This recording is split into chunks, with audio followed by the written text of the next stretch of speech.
Everyone, my name is John Harari, CEO and co-founder of WindowsWear. As you know, every week we love to showcase different members of WindowsWear from all around the world and to really understand who they are, what they do, and what they're all about. And today we've got Alyssa Baruti, Senior Manager of Retailer Success at Happy Returns. And she's going to talk to us all about how to essentially make the return process better and better experience for the consumer, better experience for the brand, and obviously better experience for everyone overall. And returns is such an important part of our industry. And obviously, I think it's the major pain point for a lot of brands and retailers from all around the world. And at the same time, returns is also very vital to making the consumer experience as positive as possible. So Alyssa is here today to talk to us a little bit more about Happy Returns, who they are, what they're up to, and what they're all about. Specifically, in regards to returns, especially when it comes to the main components of the return program, and also how to better discover how to make impactful changes, as well as just sharing with us more about what they've learned by doing what they do. So that being said, Alyssa, I know you've got this presentation here for us and would love for you to walk through it. And if at any time anyone has any questions, please feel free to chime in. We're broadcasting this live on all of WindowsWear's social media channels, and you could just chat your question. We're going to be monitoring all of that. So Alyssa, thank you so much for joining us, and I'll let you take it from here. Yeah, thanks, John. Thanks for having me. Thanks, everyone, for joining. So just to give you a little bit of background on myself. So as John mentioned, I'm Alyssa Baruti. I'm the Senior Manager of Retailer Success at Happy Returns. And in case you're not familiar with what Happy Returns is, we are a full service returns provider for everything from the software to in-person return locations to reverse logistics and refurbishment.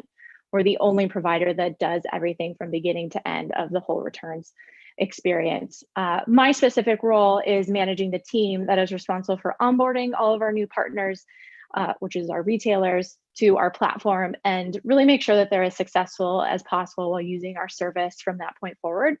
So in my time with Happy Returns, I've really had the opportunity to work with dozens of different types of brands, both big and small, varying assortments from shoes, apparel, jewelry, home goods, and more, to really help get their returns program into shape. As most of you know, in the retail industry, returns is often the #1 pain point for any retailer. It's the thing that you need to tackle, but often don't really have an idea of where to start. And for that reason, it can get deprioritized or pushed out over and over again until eventually it's all going to come to a head, which is usually when they come to us and we help them out. Returns are always going to be there, whether we like it or not. So why not think of ways to use those returns and exchanges to your advantage and actually help increase sales and retain revenue? So what I want to do today is really kind of give you a playbook for assessing your returns program, how to take action, and hopefully just make the world of returns seem a little bit less scary. So what we're going to go over today, here's the agenda. First, we're going to go through what the main components of a returns program are and really dissect the main things to consider for each one. I'll go into how to start making some impactful changes to your returns program. And then finally, I'll give you a little bit more background on Happy Returns and what we do, and leave some time for Q&A. So at the highest level, you can kind of think of 3 main components to a returns program. There's one, the customer experience. This is where your return policy comes into play. What options are you giving your customers? How are you communicating it? And how easy are you making it for them to return or exchange? Next, we have the reverse logistics process. So once that item is returned, how does that end-to-end journey look like for that item to eventually get back on the shelf and resell? And then finally, cost. How much are the first 2 costing you altogether? So before we jump in, I wanted to kind of start with a couple of questions and polls. So if you guys had to take a guess, what % of shoppers do you think say that they look at a retailer's return policy before making a purchase? I'll give you a few seconds to kind of think about it, let that sink in. 68%. So 68% of customers say that they look at a retailer's return policy before even deciding to make a purchase. And for that reason, which I'll get into a little bit more later, it's very, very important how you're communicating your return policy and making it easy to find.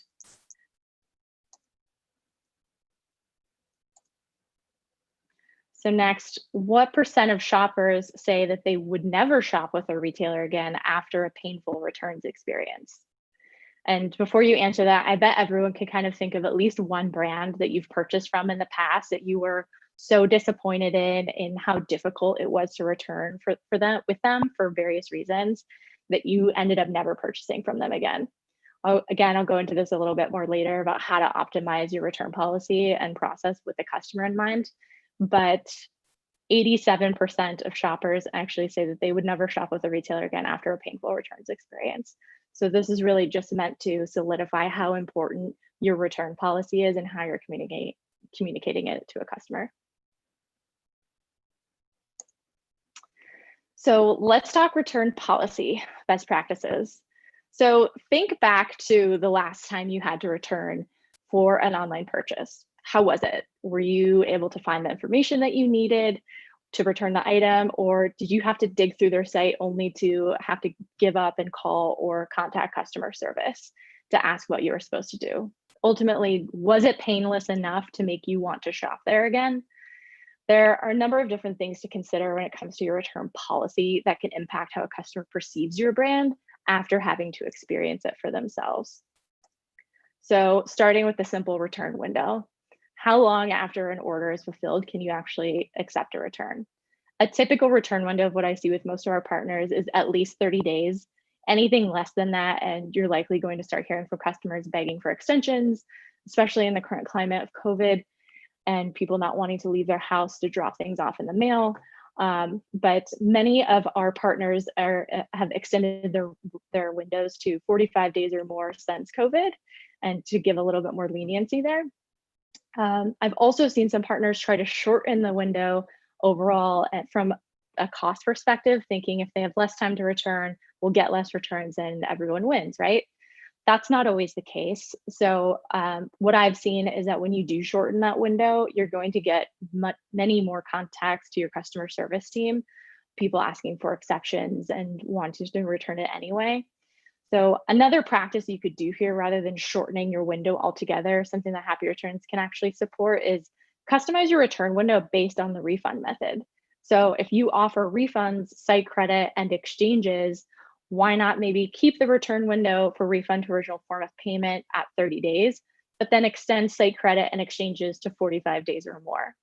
That way, you're really setting a clear expectation with the customer. And if they do have to return later than communicated, you can keep that revenue in the form of site credit and exchange, and the customer is still getting a return and as a result. Drop-off options. How many different ways can a customer drop off their item back to you? Is it the mail? If so, what carriers? Do you provide a prepaid label in the box, or is it printable online? Do you have stores or places they can drop off in person for an immediate refund? I think we're all familiar with the concept of Amazon, buy on Amazon, return in person. Amazon is really changing the game in terms of expectations of customers, yet again, that they are now expecting for retailers to be able to offer something similar and be able to drop their item off for an immediate refund. They don't want to have to put things in a box. They don't want to have to print a label. They don't want to have to do any of that. So Amazon is really, kind of changing the game in terms of that. And one thing that Happy Returns is able to offer our partners as well is that we have a network of return bars across the country, which are different physical locations such as Paper Source and Cost Plus World Market, and soon to be FedEx, which I'll get into a little bit later, that they can drop off for an immediate refund. And this is particularly helpful right now since many mail carriers are struggling to keep up with the increased volume, causing delays, sometimes lost packages entirely. So providing a customer with the ability to return their item in person and to have an immediate refund, it's also just the added security of knowing I drop my item off, I have a confirmation of it, I know I'm getting my money back right away, is something that our partners and their customers have been extremely grateful for during this time. So if there's any way that you're able to offer additional drop-off options other than the mail, that's always very appreciated by the customer. Price. So customers expect returns to be free, or at least have a free option. So some of our partners will apply a fee for mail returns, but then leave our in-person option free. In-person drop-offs are generally always cheaper and also the more sustainable option since everything gets aggregated and shipped together. So for the most part, I see retailers keeping their returns entirely free, but I will say that many of them are looking for ways to find cost savings during the time of COVID and surcharges that are starting to come from carriers. So applying a fee to mail returns is definitely something that's becoming a more popular opinion or option than it has in the past. While it may take some getting used to for the customers to, they've been so accustomed to free returns for a while, I would say don't feel guilty applying maybe a small fee, maybe $5, just to kind of cover the cost of the label for your mail returns if it's something that would significantly help your business during this time. But of course, if you're in a position to keep it free, that would always be the preferred option for the customer. Self-service. I don't know about you, but I never want to have to talk to someone when I'm making a return or exchange.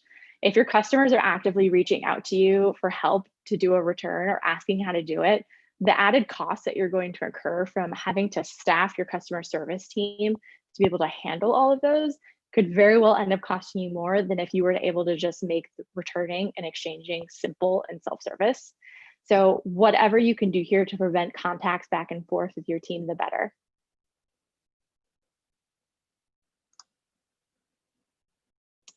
And last, but certainly not least, exchanges.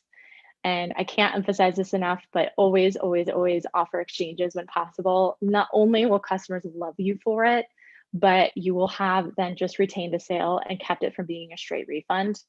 I think we all know shopping online can be hard, especially when you're trying out a new brand for the first time, you're not sure about sizing. It's best for you, the brand, and the retailer to be understanding of that and err on the side of customer and make that experience of finding the right size or color as easy as possible. For apparel, I've seen exchange rates vary anywhere from 15% to 30%. And for shoe brands who offer comprehensive sizing and color options, it can be anywhere from 25% to nearly 50%. Those are all exchanges that could have been refunds that those retailers were able to retain because they offered self-service exchanges and made it really easy for the customer.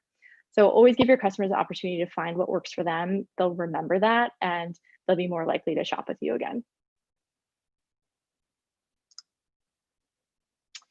So now that you have a great return policy in place, how do you actually make it clear to the customers? I've seen a lot of retailers fall victim to very poor site UX, overwhelming amounts of copy that just loses the message entirely. So here are a few things to do, not to do. So a few things that you should do: always ensure that the return policy is easily accessible, use bullet points and clear CTAs, and always make initiating returns easy for your shoppers. And this example here on the slide is from one of our partners, American Giant, that I think does a really great job at this. Is when you go to their returns page, there's one red button, one call to action that says start your return at the top, and your search is over. I know that I need to start here, I need to do an exchange. But if there are any other questions, right below that is copy and FAQs that the customer doesn't have to then go to another page to find the answer to. It's all right there. It's all clear and concise and easy to find. So a couple things to not to do: don't try to hide the return policy to avoid returns. I've seen people do this and think maybe if we just don't talk about it, then they'll forget to return or just get frustrated and not actually follow through. Don't do this. You'll lose repeat customers this way. And a good way to think about this is, as many retailers are afraid to talk about returns in general, is when was the last time that you bought something that you loved but decided to return because it was easy? Probably never. If the customer genuinely likes what they received, they're not going to return it. Why not give them that added sense of security to let them know it's there, it's easy, and it's there if they need it? Don't fill up the page with excess copy. Again, make it easy to read, digestible, and simple. And finally, don't force shoppers to call customer service. I've seen retailers do this as well, where they actually require you to contact them in order to get a return or exchange, which can be very, very frustrating from a customer perspective.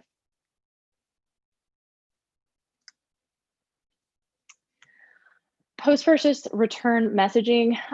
So this is an example of another one of our partners who I think does this very well in terms of how they talk about returns.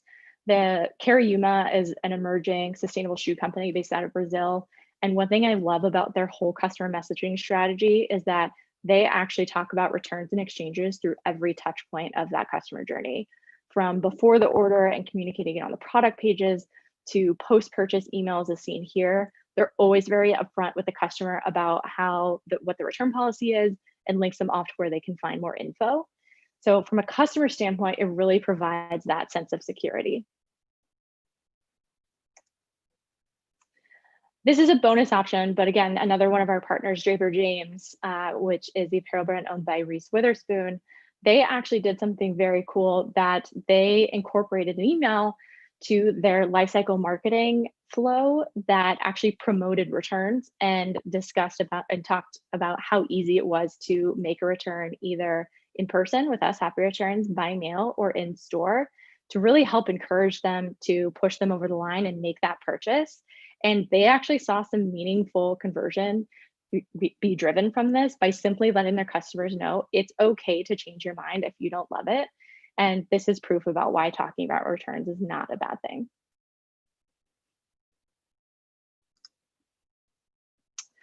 Another good place to add your return policy messaging is an order packing slip. So a lot of customers will look at whatever documentation was provided in the box with their order to start in terms of looking where to go to start a return before going online. So it's good to just have this messaging here as well as what is your return policy, 30 days or whatever it is, and then how do I return it with a simple link of where to go to start the return.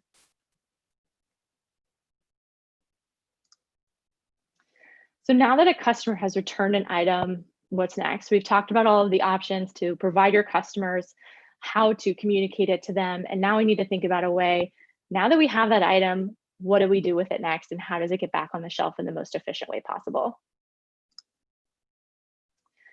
So calculate your cost per return. This is an obvious one, but a lot of retailers don't necessarily know what this is or how to go about finding it, what your average cost per return is. So at the highest level, there are two main things to consider. Much does it cost to actually get there to its final destination? And another one thing to consider there is, what are the mail rates? Are you using your rates? Are you using your 3PL's rates? Could they be better? Always shop around, especially because mail rates and for different companies are always changing. It's not a bad idea to just shop around and check those out, once or twice a year. Also, another thing to look at is, what are the average number of items per return? In terms of to be able to calculate your cost. A higher number of items per return will drive down this cost of an individual mail label. So for example, shipping 2 items with one mail label is obviously much cheaper than shipping those 2 separately. So one thing to look out for here too is, when you're providing that mail label, are the customers able to put multiple items from different orders under that same label? So whatever returns provider or solution that you're using, always make sure that you're able to give that customer the option of returning items from different orders and shipping under the same label. That will ultimately end up saving you money and be easier for the customer. And then the next one, how much does it actually cost to get that item back into sellable condition? So when it comes to the complexity of your repackaging needs, this is something that really needs a lot of assessment with a lot of retailers from what I've seen. This is one of the biggest things I've seen people struggle with is overcomplication. The fewer supplies and time needed to process a single item will not only mean cheaper costs, but it's also a higher likelihood that your 3PL or whoever it is that's processing those items for you will be able to perform those actions, those services at a higher level of quality. So your 3PL should be able to provide you with a clear cost of what they're charging you per item and why.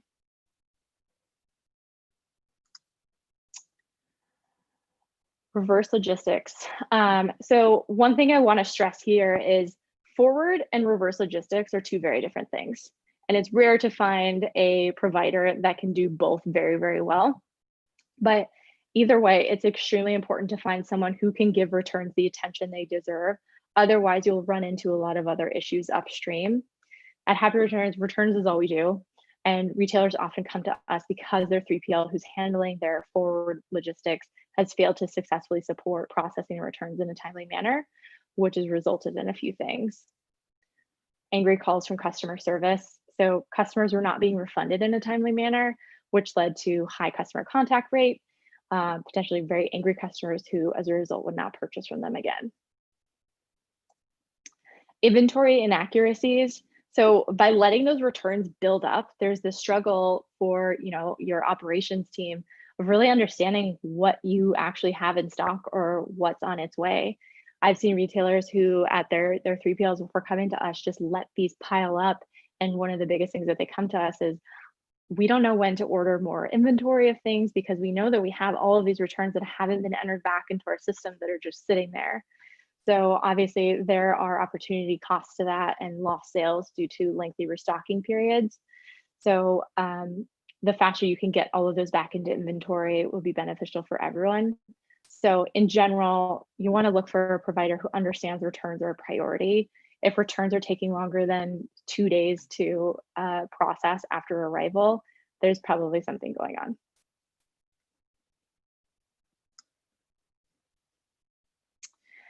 So now that we've gone through all of that, let's kind of talk about how you can start revamping your returns process. So this can be a very daunting task. Where do you even start? How do you determine where the bigger problem lies?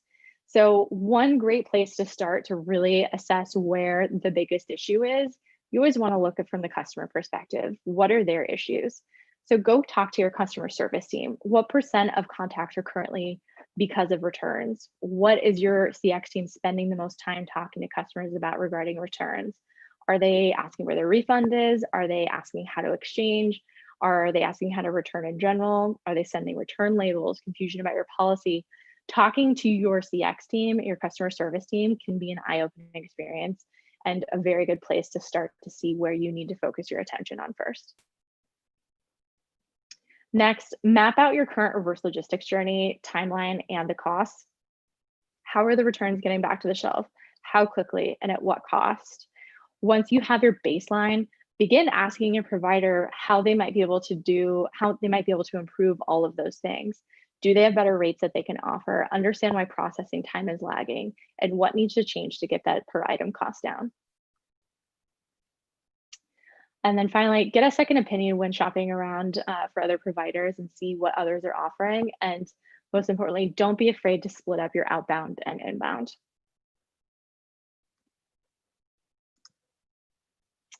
So now that we've kind of gone through all of that, I want to give you a little bit more background on Happy Returns and what we do.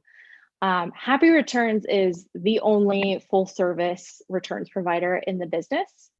And what that means is what we can do is offer the customer, our customer is the retailer. We can offer software to generate returns, refunds, exchanges, but also take the process offline and accept your returns at one of our soon to be thousands of drop-off locations across the country, which we call return bars. So to offer your customers an immediate refund, as well as you, the retailer, a more affordable and sustainable returns option other than the mail. And one exciting piece of news that I can share now is we've actually just partnered with FedEx. And this month we'll be adding 2,000 additional return bar locations to our network via FedEx office locations, which we're really excited about. And giving our retailers and their customers even more convenient locations to return to and avoid the hassle of printing a label, boxing your item, and returning via the mail. And with return bars, you don't need to print or box anything. We do that for the customer. All they need to do is start a return online to receive a QR code that they display on their mobile device for an express and contact-free drop-off. What we also can use this capability to power your in-store returns. So if you have any of your if you have physical store locations that you are struggling to be able to process e-commerce returns in, you can use our software in your store to power that as well. So that's from the software and the returns in person perspective. But then we also have 2 processing facilities, one on the West Coast and the East Coast, all of which those returns from either the return bar or mail can come to us, or they can go straight back to you. But we can offer full processing, refurbishment, or simple aggregation and ship back to you. We can also donate, recycle, and liquidate if needed. We work with brands such as Rothy's, Revolve, Everlane, and many others. So if you guys have any questions, want to learn a little bit more about Happy Returns, feel free to contact myself, go to our website, happyreturns.com, or contact our sales team at salesteam@happyreturns.com. Thanks.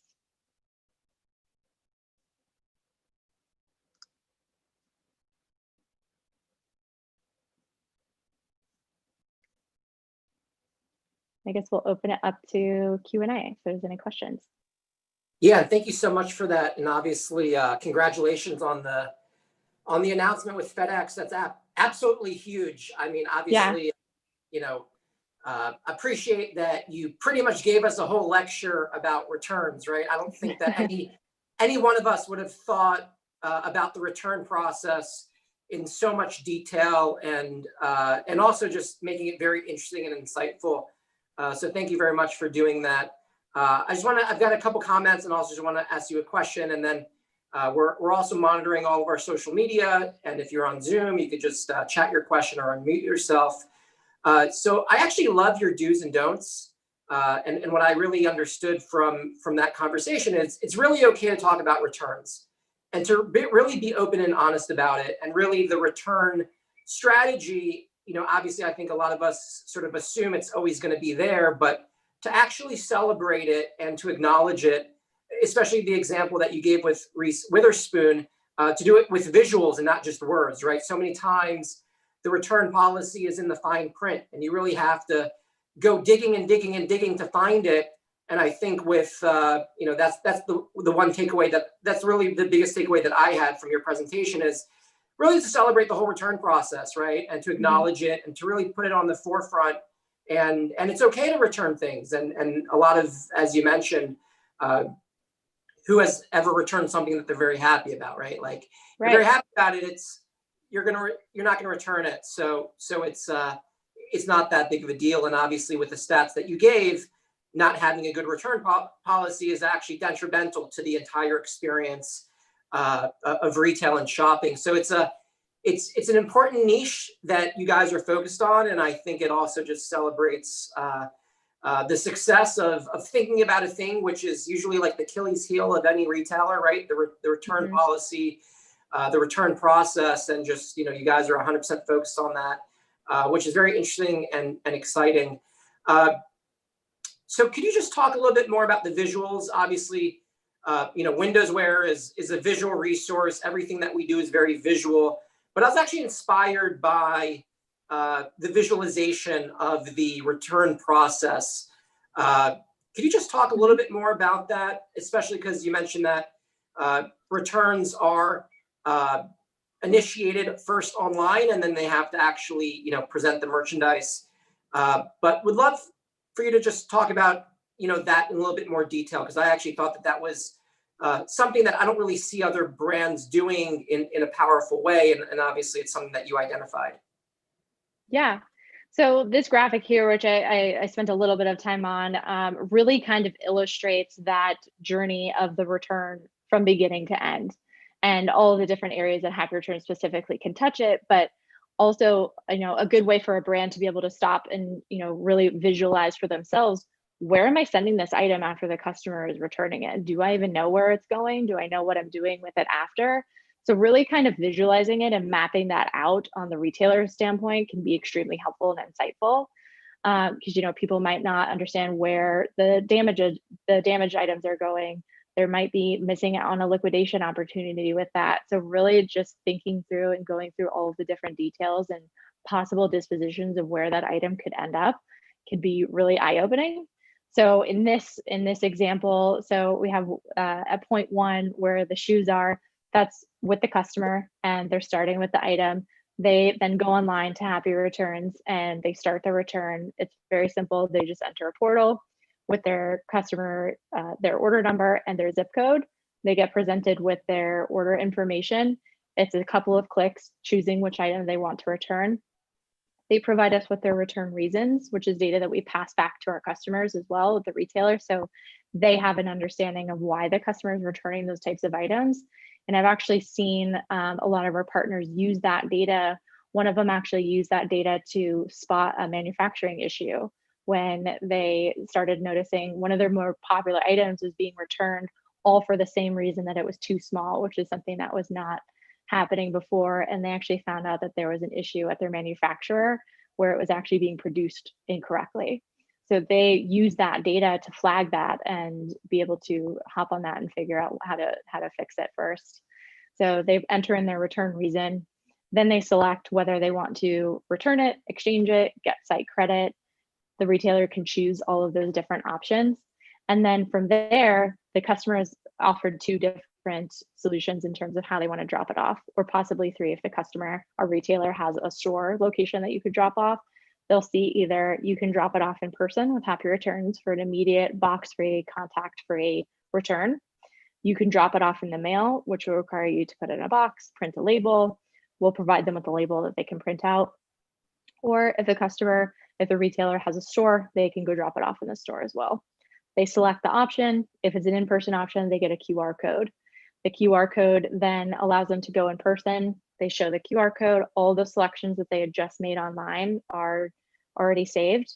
The customer's just verifying that it's the right item that they're returning, and then they drop it off and they're on their way.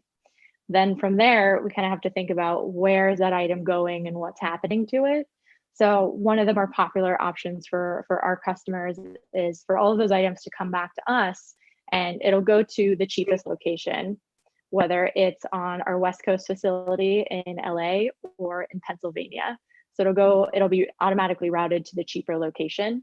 And then from there, we will actually sort and aggregate and process those items and get them ready to be resold again.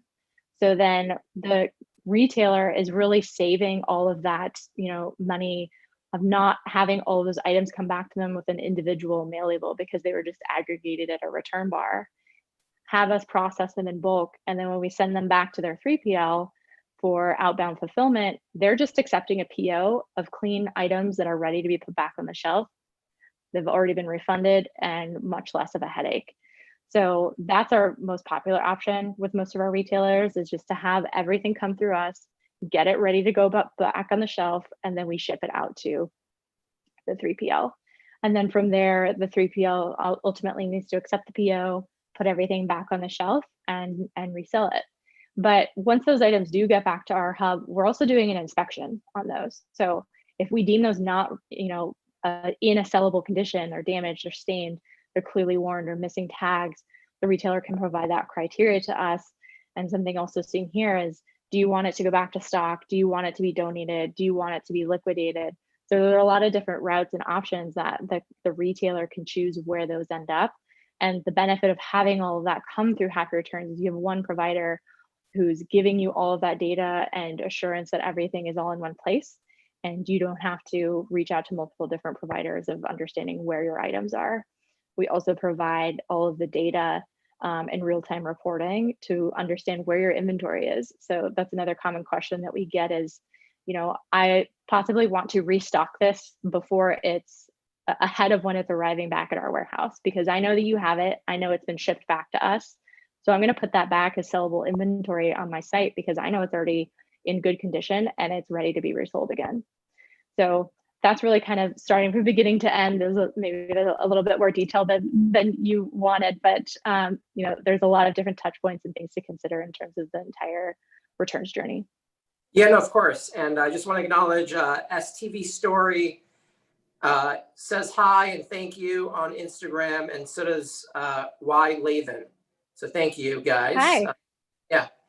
Do you mind talking about your business model a little bit? Like, what does it take for a brand to sign up with you guys?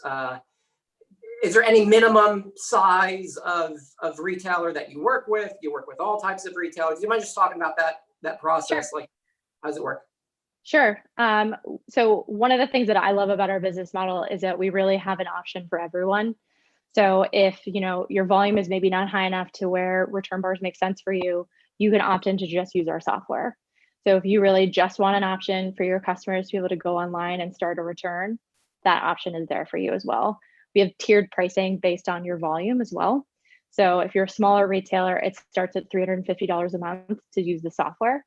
So it's a great option for brands that are just getting started everywhere and can continue to grow with you as that volume grows. So we've had retailers who get up and running with us and start with, the bare minimum of just the software.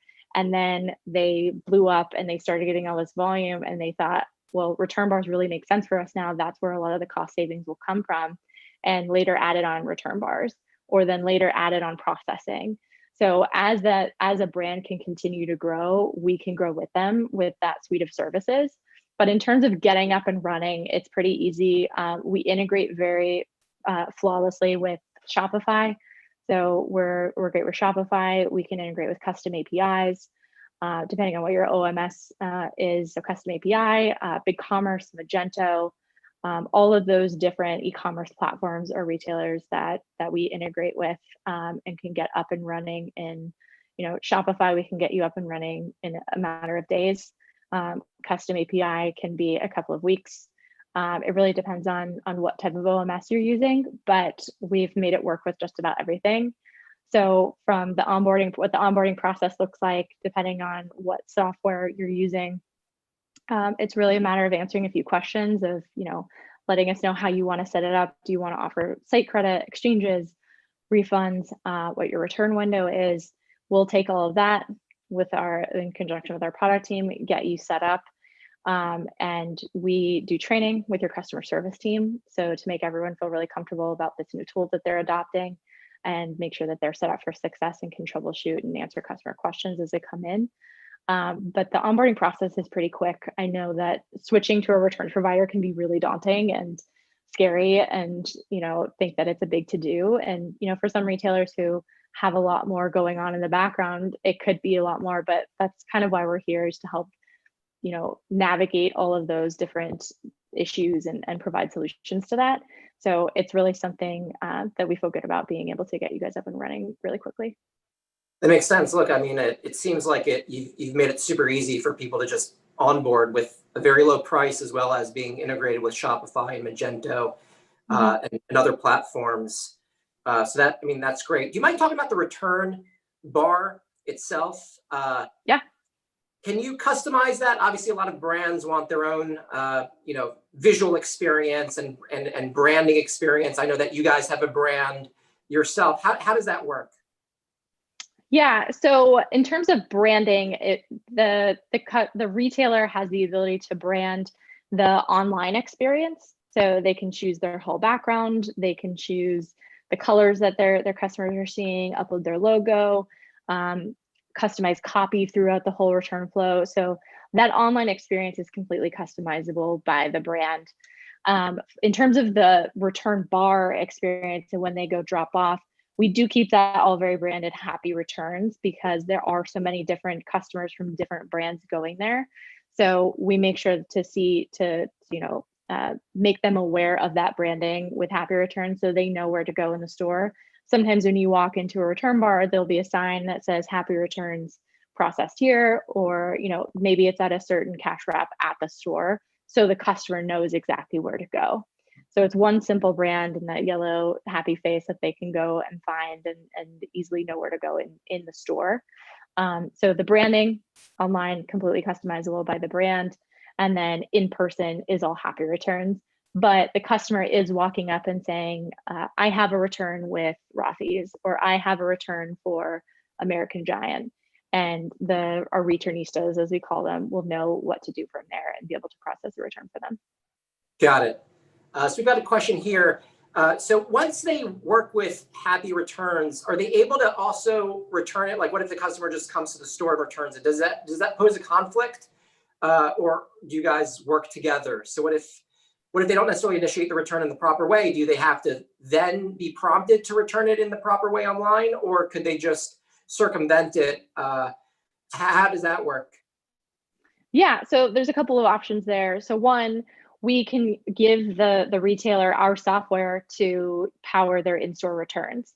So then that really connects the online and the in-person experience. So the customer starting the return online, they're getting their QR code, and then they can actually take it to that retailer's specific store and just return there.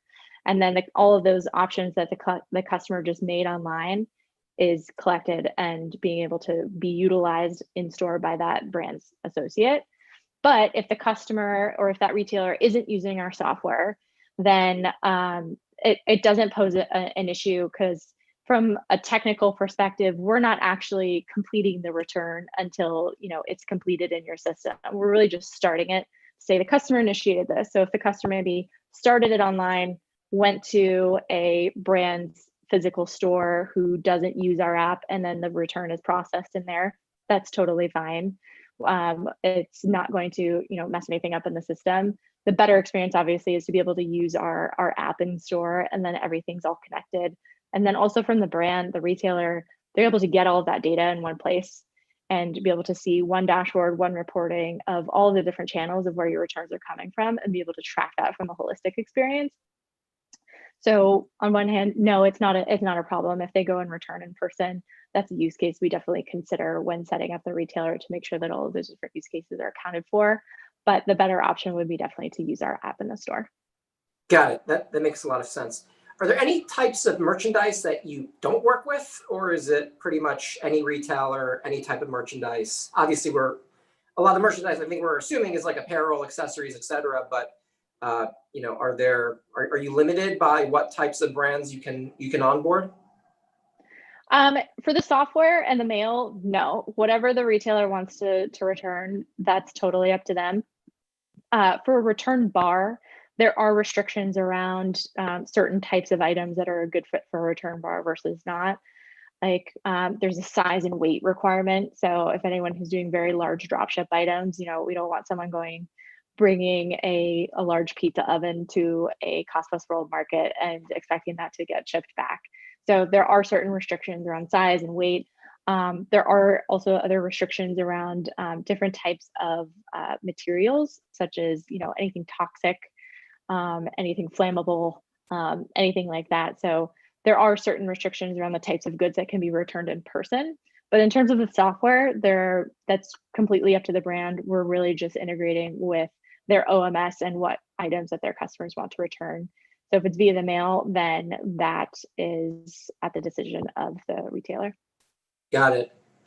And I know that we're coming to a close here, just timing wise, and we obviously want to respect your time and everyone else's time. I don't see that there's any questions, but I'll just pause just in case there are any more. And look, obviously this is, you've given us such a great download about, returns and a lot of really good information. I think a lot of information we don't necessarily think about on a daily basis. Obviously, we know that you think about it and your company thinks about it on a daily basis. And obviously it's a testament to the company and everything that you've done, and all the brands that are working with you. I absolutely love companies like yours. These are these companies that have a niche. They're certainly helping to solve a humongous problem in our industry all around the world. And I don't know if it was made clear by what you were talking about, but another insight that I got from everything that you're talking about is also the data component of returns and just amassing and having a database and collecting all the data as far as who's returning what, figuring out like what the products are, the timing, the logistics, the behind the scenes, and just aggregating all that information, I think is also just a value add, because just a retailer doing it on its own really can't compete against a company like yours, who has amassed how to do it in the right way and really aggregating that information from brands and retailers across the board. So that's definitely a new service that can only be created in the information age, which is where we're at today. And the very fact that you've got apps and making it with the return bars, like it seems like and now with the FedEx, seems very exciting. And obviously we'd love to invite you guys back on one of these future sessions to just see where you guys are at, and also just see what the latest updates are. But the FedEx is absolutely exciting, and I'm sure we're all going to be seeing it the next time we go to FedEx. We're going to see a happy returns, and now we know a little bit more about what this is all about. So thank you so much, Alyssa, for joining us, and thank you everyone else for being a part of this. And This presentation is recorded and it's going to be available on the link that we had sent out. So thank you again, Alyssa, for your time. Yeah, thanks for having me. Alrighty, guys. Thank you so much. Bye. Thanks.